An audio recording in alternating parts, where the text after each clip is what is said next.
Hi,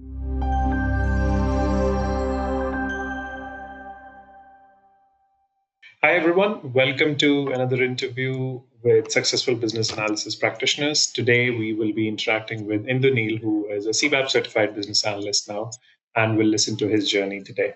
Congratulations, Indunil. First of all, congratulations again, and thank you for giving us this time.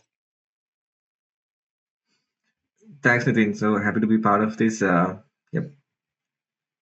All right. So if you can tell us about yourself before we jump on to your preparation, your hard work, which went into clearing this certification, that would be great. If you can tell us about your professional experience.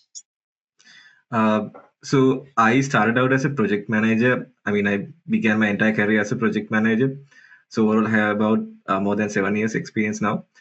So when I started out, I had to do a lot of BA related work. So particularly like in most of those PM roles, I had a mix of BA activities because either certain challenges with the BA practice, like with the resources or based on the nature of the project. And also the reason that I kind of like that activity as well. So I try to get involved. So later on, so right now I started in Sri Lanka as a project manager. Right now I'm in US, and I'm playing a dual role of both a BA and a PM. So I told my interest to shift to a business analyst to my company. So they really like that idea, and they also gave me a couple of opportunities. So with that, about 3 years back, I kind of like fully transitioned into here. So basically doing a dual role. So and I thought, why not CBAP, because I already had PMP. So I just want to pursue and get both certifications. Yeah. Okay. Any other reason of going with CBAP? I know you mentioned one that you already had PMP, and then you were transitioning to a BA role, so thought CBAP would be good. Any other specific reason? Because there are multiple certifications available in business analysis world. So, any particular reason for CBAP? So one thing was I already had a lot of certifications. So because I had PMP, I had done CSM, then I had SAFE. Okay. So I thought like there were no other certifications, like good certifications, like other than CBAP when I did the research. I mean, even IIBA was offering other qualifications like the entry level ones like ECBA. So I thought, why not CBAP? Because I anyways had the experience. So I just wanted to go for the best one and kind of get done with it in a way. So it was a good choice because I think one major factor which helped me was my PMP experience and also the hands-on experience, because I really found the exam to be quite similar to PMP. The way the questions and also it really helped that I had a bit of experience there. So those were the main reasons actually I want to do it. Rightly said. CBAP, conducted by IIBA, is one of the best certifications when it comes to business analysis world, and not an easy certification to crack as well. So let's get to the hard part now. How was your preparation? How long did it take you to reach here? I think I took some baby steps. So what I meant was first I did a lot of research. So I really wanted to be sure that I want to do this because I know like when I did PMP, it was a little struggle, like first doing a application for it and all of that. So what I did was I first did a lot of research, like so from last year's June. Uh, so I really had to convince myself. Then I think around October. So I think my entire journey was quite close to 6 months, but it was not a full blown 6 months, what I would say, because there were a lot of gaps, like pauses in a way, because so first what I wanted to do was I wanted to do the application so that I know that IIBA was like okay with whatever I was doing. So while I was filling the application, I took time to read through the BABOK and like familiarize myself with it.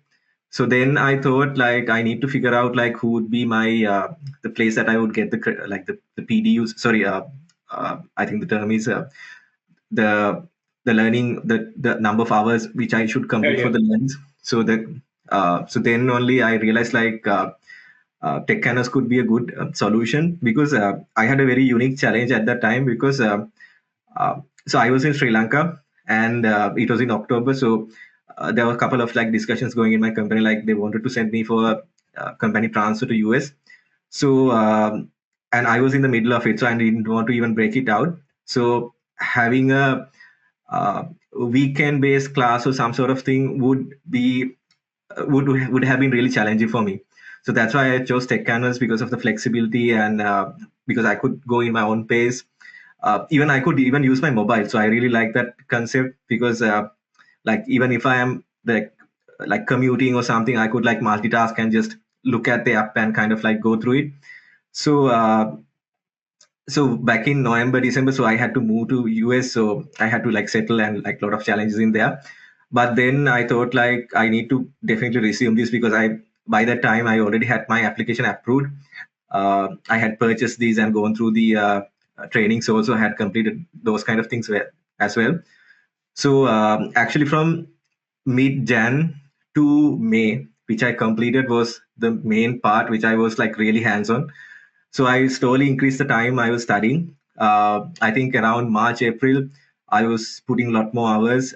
So straight after work, like in most of the weekdays, I would come and start studying, like going through uh, the the study material. Mhm. Um, yeah, so that was mainly what I did to prepare. So I mean, gradually increasing the amount of hours I put into the studying, and definitely May was hectic. So yeah, so that's when I actually completed the exam. Yeah, I mean, you cleared it, so everything paid off. Yeah. All the work paid off. Any other challenge which you faced apart from time management and the preparation? Any other challenge which you want to talk about? It's like, as I said, like the main challenge was like how I could maximum utilize my time. Like, so I needed a lot of flexibility because of the challenges with this like moving around, like my relocation and all. I think the second challenge I got was basically getting myself motivated, because I think it's a lot of theoretical knowledge, and sometimes like so when I recollect my PMP exam experience, what I realized was uh, my success story was mainly based on how many questions I did, like the sample exams and all. So I followed the same strategy with CBAP also. So like as soon as I read the BABOK and went through a couple of like these the trainings and all the online videos, everything. So I definitely started doing exams, like regardless of like getting low scores or not. So when I started, I was getting like 50s, somewhere around that.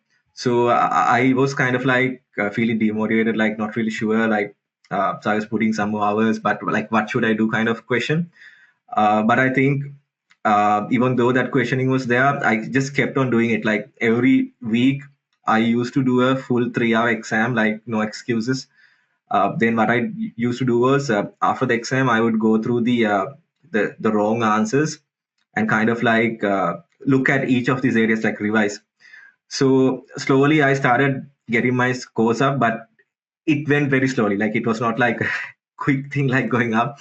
So Yeah. like 50s, 55, 58, 60s, like it was just slowly moving. So it was a little tough keeping myself motivated.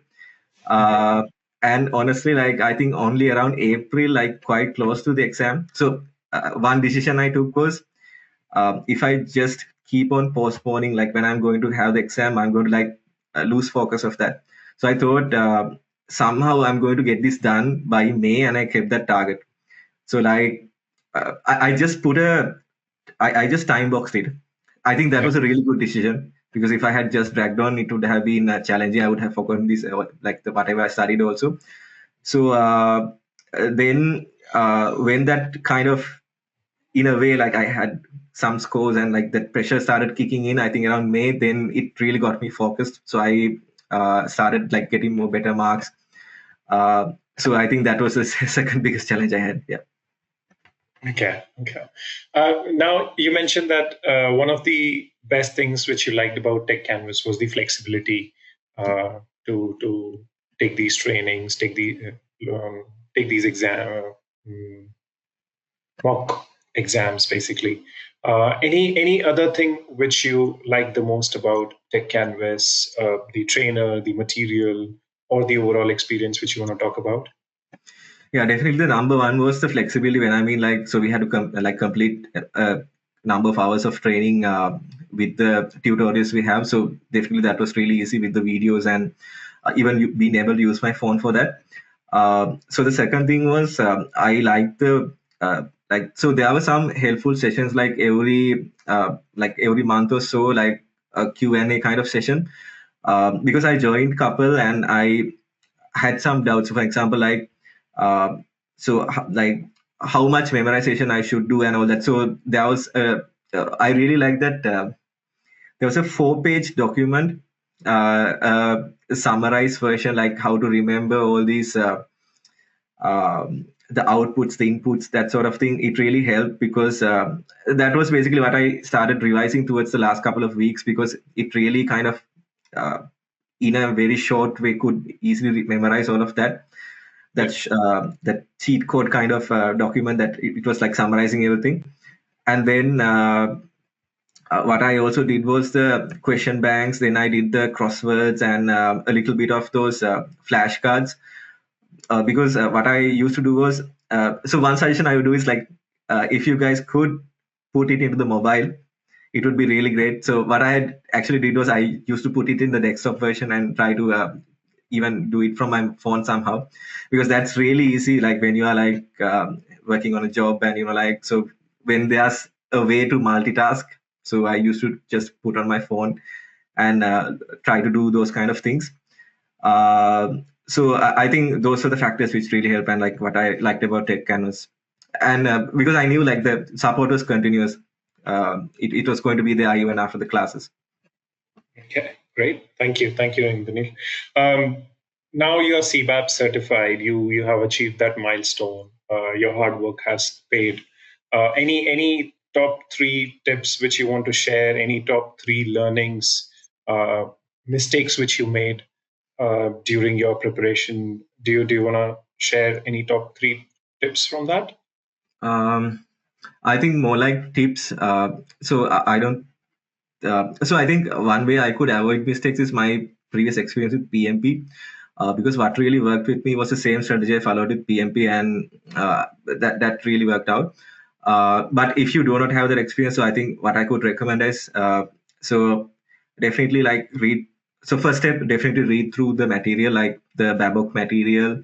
Try to really understand the concepts, because rather than just memorizing, if you kind of understand certain things, like why certain things matter, like why it should be input, why it should be output, like question it, kind of thing. So it's really easy rather than like memorizing. So try to like really familiarize yourself. And even right now, AI tools are really helpful, because, for example, like what I used to do was I just put Babok into ChatGPT. So once you do that, like you can create a small bot. And if you just put like Babok 3.5.1, it just gives you the topic as soon as you do that. So it's very easy to like study. So I just used to do that. And second thing I could say is you need to do a lot of practice with questions. Like don't try to perfect things. Somehow start questions, like attempting sample questions.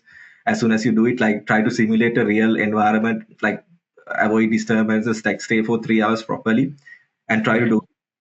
And then what I did was uh, I started going through all the wrong answers, even the right ones, more focusing on the wrong answers. And I kind of like not just understanding what went wrong and like kind of like thinking about it, I kind of studied the things around it as well. So like for example, it's a question related to a data flow diagram, something went wrong, I used to kind of like look at all the other angles of it, like what are the strengths, weaknesses, that sort of things, and like understand the technique properly. Because what I realized was the next time I come to do it, I am prepared for it, like I didn't get it wrong. So that really helped, because sometimes no matter how you hard you study theory, unless you really attempt a question, you never get the why those theory was applied, like unless you see a Mm. brief case study kind of thing. Right. um, yeah, so I think that's the second tip. Third is definitely like keep yourself motivated. It's a tough exam, it takes time. You have to put through the application, go through like a lot of things. So when you start out, the scores might be low. Just keep practicing, like have some sort of pattern. I think that what really see, like keep having a pattern, like where you don't like